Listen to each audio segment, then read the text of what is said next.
તમે આપણા પ્લેટફોર્મ પરથી કોર્સ બાય કરેલો હતો તો કયા કયા સબ્જેક્ટ્સની તૈયારી તમે કરતા હતા? મેં ફિઝિક્સની કરી હતી સ્ટાર્ટ, પછી ઇંગ્લિશ, મેથ્સ અને કેમિસ્ટ્રી. ઓકે. સૌથી વધારે મજા તમને કયા સબ્જેક્ટમાં કયા ટીચર પાસે આવતી? ફિઝિક્સ અને ઇંગ્લિશ.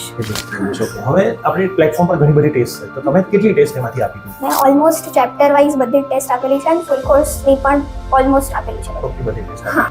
કે ટેસ્ટ તમે OMR માં ફિલ કરતા હતા કે ડાયરેક્ટ એપ્લિકેશનમાં? ડાયરેક્ટ. તો તમે OMR ની પ્રેક્ટિસ કેટલી કરી છે? OMRની મેં 2 ટેસ્ટ આપેલી છે, જે ઓફલાઈન થઈ હતી એક્ઝામ, એની પછી મેં આપેલી છે, જે મેં OMRમાં. OMR ઓફલાઈન થઈ હતી એમાં તમારા કેટલા માર્ક આવ્યા હતા એપ્રોક્સ?